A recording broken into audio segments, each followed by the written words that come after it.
I want to bring up Jason Pongratz up here now. Jason is the Northview Multisite Campus Director. I think I've known you, Jason, a long time. Jason's been in ministry forever, was probably born on the pew, weren't you, Jason? That sounds familiar. His mom and dad have been in ministry for many years, and Jason's a very successful businessman, entrepreneur, and now he's part of the Northview staff leading the strategy for the multi-site ministry. Jason, come on and share with us, man. Make him welcome. Thank you, Joe. I appreciate that. Thanks a lot. I'm going to start off by saying just a real quick prayer, so if you would just bow your heads with me. God, thank you for the privilege of serving you in vocational ministry. God, thanks for each person that's here today who has a God-given vision and passion for fulfilling your purpose in the communities that we get to serve in. And that purpose is bringing people into meaningful relationship with you. So God, today as I speak, I pray that your words be spoken, that there'd be some small piece of information that would allow us to be challenged and allow us to continue to find clarity in the mission that you've called us to. And we ask this in the name of your son, Jesus. Amen. Amen. Well, my time with you is going to be a little bit different than what Steve's was. I'm going to talk for about 15 minutes in general, just about some of how we implement all the things that you just heard him from a multi-site strategy perspective. I'm not going to get into kind of how we're structured necessarily or the operations of a multi-site church, but I'm going to talk more about our values and what drives us in that strategy overall. So as Joe said, from an early age, as early as I can remember, I've been in and around ministry my entire life. I grew up, as Joe said, as a pastor's kid. My mom's dad was a pastor. I have aunts and uncles that were pastors.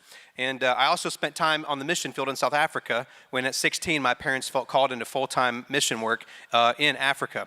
Growing up as a pastor's kid, I didn't really ever feel necessarily like I was called to specific pastoral ministry in the traditional sense of the word. I just never was able to work out that calling, but I always knew that God was working on my heart and calling me into ministry at some point in time. But one thing was clear in that process growing up as a pastor's home, and that was that I knew that I had been given a God-given passion for entrepreneurship and authentic relationship.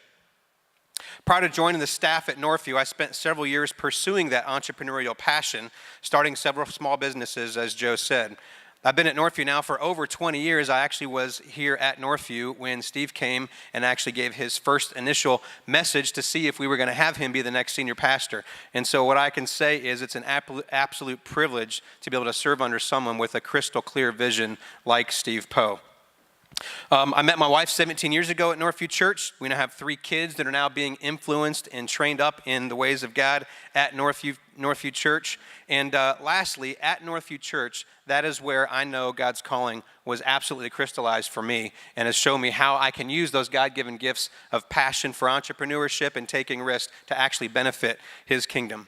So I'm going to start off by just identifying kind of 3 main principles that you're going to hear a lot, or that you've already heard a lot about from Steve Poe. So you're going to hear some repetitive nature, but I guess that's simply a testament to how impressive it is that that vision continues to get talked about over and over and over again. So I'm going to repeat some of the things that Steve said, but these 3 ideas basically formulate all that we do in our multi-site strategy. So the first one is simply God.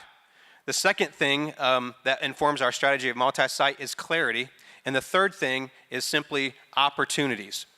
So let's talk about that first one here just for a minute. So I'd like to say, first and foremost, we all in this room need to be true to what God called us to be.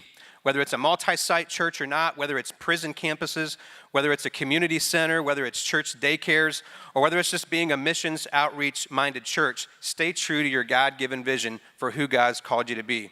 No matter the season of ministry that you might find yourself in today, it's important to remember that God can do anything, anytime, any place, and use anybody. And I've got just a couple of quick questions that I'm going to ask you that will kind of bring that idea to light. So here's a good example. So this is a participatory question. So when I ask these questions, just raise your hand. So how many people in the room have been in vocational ministry for 20 plus years? Raise your hand. And keep your hands in the air because I want to see the results when we're done. So 20 plus years or more, raise your hand. How about 10 plus years or more? How about 5 years or more?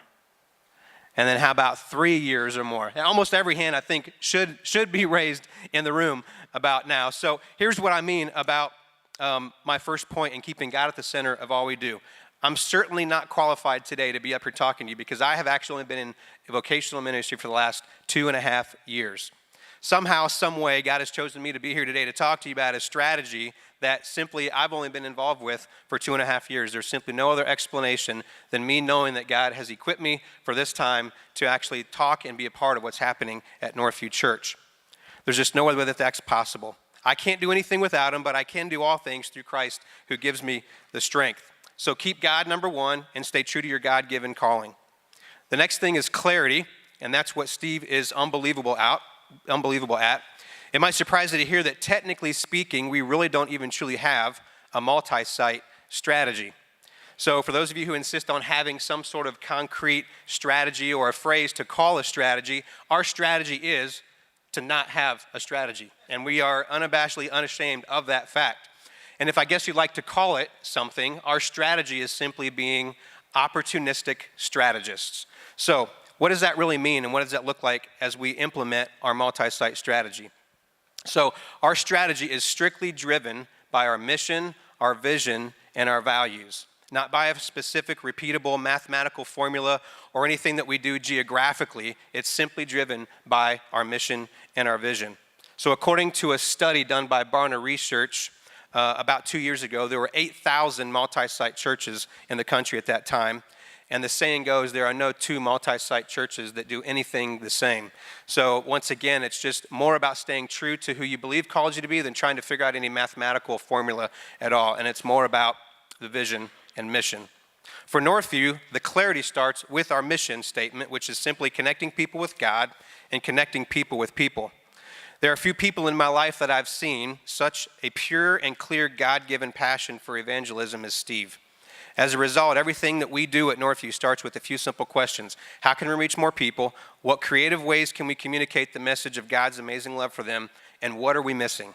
For us, about 11 years ago, the multi-site strategy became an answer to all three of those questions and became a significant element of our strategic vision. Even though we had an outlier at first due to unique circumstances in a specific community, which is Lafayette, every campus since then has been driven by our mission and our values. So the standard strategy at the time was basically finding a core group of people, about 150 to 200, that are already kind of gathering in a spot, but going to the Carmel campus and then launching a campus out from there. The other idea is that if we launch that campus, we want to be at least that far away so that we reach the people that are furthest away so that they can invite their friends and continue the mission and vision that you heard Steve talking about. So in 2007, we launched our Lafayette campus. We took another 7 years to launch our next campus, which was in 2013, which was Fisher's. And then since 2013, we've launched 8 additional campuses, if you include our prison campuses in that number. So now we've got 11 total campuses, then we span a good part of central Indiana. All of this is because of principles number 1 and 2, and that we've kept God at the center, and that we were clear about where we were headed and what we were trying to accomplish. This last principle, opportunities, is where I'm going to spend the most of my time. And opportunities, essentially, is what allows us to take the clarity that we've been given and then apply that to the opportunities that are dropped on us, and also allow us to know if we should even pursue that opportunity. Because if we don't have clarity and vision of where we're going, certain opportunities might not fit that. But at the same time, if we're too focused on formulas, we wouldn't be able to determine if this is an opportunity that we should pursue or not, that God's just simply dropped in our lap to pursue.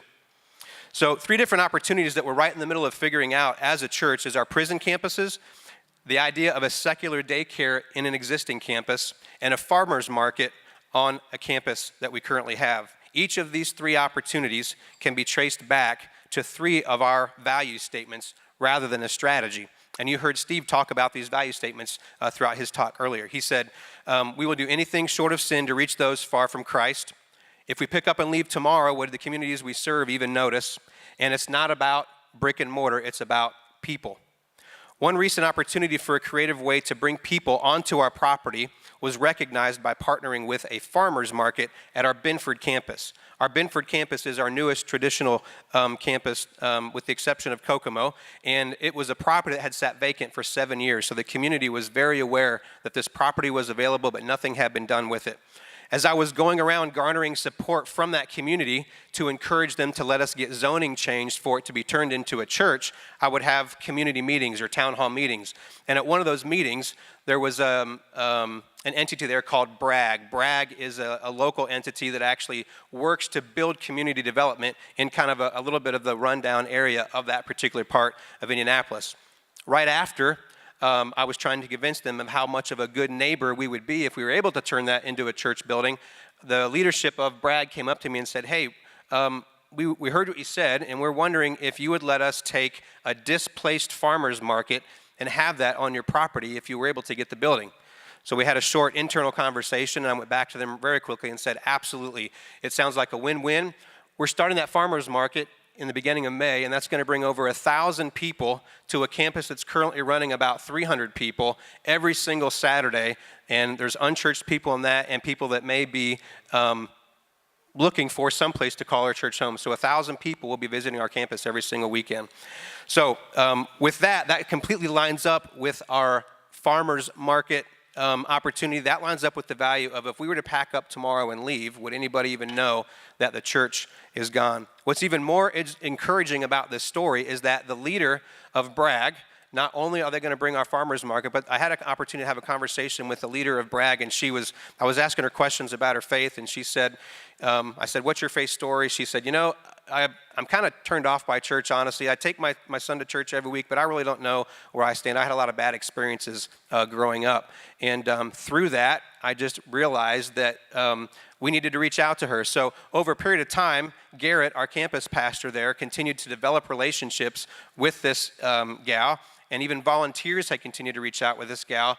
Just about 2 weeks ago, she attended a service at our campus and is now serving in one of our inner city ministries and actually getting involved in pursuing her story and her relationship with God. So even more than having people come onto the property, our volunteers, the relationships that we form absolutely have an impact in people's lives in these communities, and that's one example. One more cool story about the relationship part of this particular BRAG entity and this gal. We were talking about how we needed to change the street name of a private drive that goes to the back of our property. And we were at one of the meetings talking about the farmers market, and we brought it up that we were struggling with the city of Indianapolis to come up with the approval to change it to, I think the name of the street that we ultimately landed on was Northview Way. It was currently Binford Medical Drive, which makes no sense for a church. So anyway, long story short, they said, well, we know a state representative. Why don't we give them a call and see what we can do? So we had just received the letter of denial for our name request changed, and about 2.5 to 3 days later, we get another letter following up and saying, hey, we've decided to grant your permission to change the name to Northview Way, all because of the relationship that we're building with the community. So it's awesome to see how when we're intentional about relationships and building relationships with the communities, they actually come to defend and help us keep our ministry moving forward. So just an awesome story about how that works and how God has worked through that process. Another great multi-site opportunity for us has been our prison campuses. The ironic part of this opportunity is that this is having a greater impact on the DNA of our church and the lives of the people that are serving than it appears to be having, which is significant, on the lives of the offenders. When people get involved in serving, as Steve said, there's ownership and life change is happening. We started this process about 2 years ago, and here's just a few quick metrics for you to see how this ministry is growing. We've had, in the last 2 years, over 500 offenders cross the line of faith and commit their lives to Jesus. We've had over 150 baptisms, and over 600 offenders in our prison campuses attend every single week, weekly services, and they experience exactly what we experience at any of our other multi-site locations. A full worship service, they hear Steve's message on video, and it's having an impact in the prisons that we're in. As a matter of fact, the wardens from some of these prisons are coming to us and asking us to get more involved because of the impact that they're seeing and how it's changing even the DNA of the prison and the culture of the prison campuses. Excuse me. So we had a partnership this past Christmas. This is a story about how this has impacted our attenders at church. We had a partnership with the DOC this last Christmas with the invite process for inviting people to our traditional services for the Christmas season. So here's what I mean by that. We partnered with the culinary arts program in the 4 prison campuses that we were in, and we asked them if they'd be willing to make cookies for us to put in tins that we would provide for purchase at all of our campuses to serve as invites to invite people to come to our Christmas services. So they thought about it and they said, that's a lot of cookies. You've got how many people that attend your services? So at the end of the day, they agreed. We found a way to get all that done. The offenders in our prison campuses made the cookies. They packaged them in the tin. We delivered them to all of our campuses, and over 12,000 tins were purchased for $1 each from our attenders during our weekend services that were then in turn used to invite people to our Christmas services, which actually ended up being close to almost 20,000 people this past Christmas. So the prison campuses are involved. They get to feel and experience getting involved in serving, and ultimately it just continues to fuel ministry, and we get to invite people to come and see the message that we have, the hope in Jesus. So it's an amazing, amazing story. Lastly, I'm pretty sure that if I told each of you in the room that if I had an opportunity to bring hundreds of people on an annual basis onto your campus that otherwise wouldn't visit, and by the way, this bringing them onto the property could produce an income for you that could help either retire debt or move ministry forward, I'm pretty sure I would have the attention of most of the people in the room. Well, it certainly got our attention, and here's what I mean by that. As a result of our partnership with SMB and Building God's Way, we were introduced to the idea of having a secular daycare in one of our existing campuses. Essentially what that means is we take square footage that during the week basically goes unused anyway. We turn that into a space for a daycare, and we welcome in a secular management company to come in and take care of the logistics of that process so that we don't get distracted from ministry. And, oh, by the way, the people that actually come in and enroll in that daycare help pay for the building that we just built in this location. It's an unbelievable win-win. Not only are we bringing unchurched people onto our property 5 days a week, but at the same time, we're using the resources that we're gaining from that to pay off that building and to move ministry further faster. So now, you may say, well, why wouldn't you just bring in a Christian daycare to do that? Well, I answered that a second ago a little bit. One of the reasons is we're not in the daycare business, and we don't want to be in the daycare business, but this firm has over 900 daycares across the country and have a proven record that shows that they know what they're doing, and it takes the guesswork out of us having to do anything. And the ultimate ROI for the kingdom, not return on investment necessarily financially, but the ROI for the kingdom is significant in that scenario.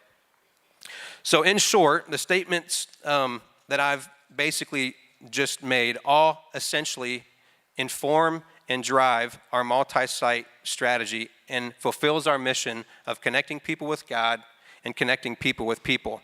As a byproduct, each one of these things is moving ministry further, faster for Northview. So my challenge today, that is in some small way, you have been challenged to stay true to the ministry God has called you to identify what your mission and vision and values are, and that would propel you to pursuing the right opportunities to move your vision and ministry forward. For Northview, we are far from having it all figured out, but we hope that our communities would notice if we left tomorrow that we would do anything short of sin to make that happen. And at the end of the day, it isn't about how much brick and mortar that we use, but it's about the number of lives that are changed and the number of people that we are able to call into the family of God and introduce into a loving relationship with Him. So